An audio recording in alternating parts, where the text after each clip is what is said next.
Bonjour, Patrice Bremer, vous êtes le coordinateur du projet AWA. J'aimerais que vous nous en parliez un peu de cette fois-ci, une conférence extraordinaire. C'est une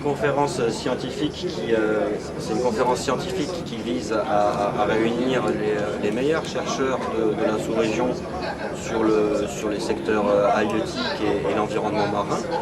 On a des objectifs à moyen long terme qui sont l'établissement d'un observatoire sous-régional sur ces aspects-là, sur la gestion des pêches et sur la gestion de l'environnement marin, parce que c'est des thématiques qui s'embrassent, et un objectif court terme qui était d'établir un groupe de recherche, une task force sur les impacts du changement climatique dans la sous-région, parce qu'il faut que toutes les institutions de recherche travaillent en synergie sur ces aspects-là.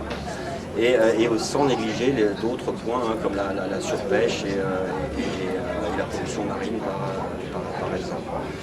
Toujours en essayant de travailler vraiment en synergie. Cette année, on essaye de réfléchir à l'établissement d'une commission, d'un conseil scientifique pour la commission sous-régionale des pêches qui permettrait justement de répondre un petit peu à ces attentes.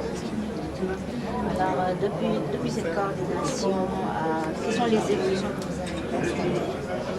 Alors, depuis le départ du projet, on a nettement observé une augmentation de la production scientifique, une amélioration aussi des travaux de recherche scientifiques sur nos thématiques qui sont déclinées en work package.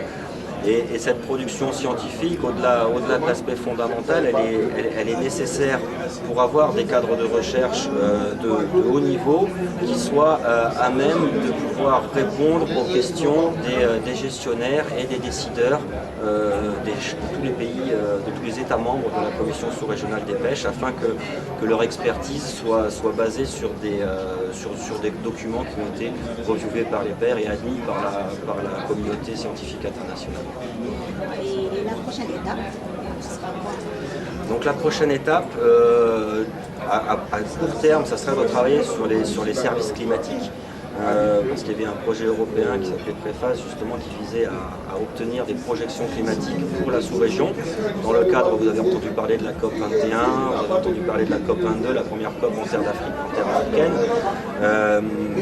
Ces COP, normalement, elles devraient aboutir sur des financements assez conséquents pour les pertes et dommages subis par les pays du Sud dû justement au réchauffement climatique, mais ces compensations financières, il faut qu'elles soient assises sur des travaux scientifiques qui justement permettent de mettre en avant quels vont être les impacts du changement climatique, en particulier pour les communautés littorales et les populations de pêcheurs.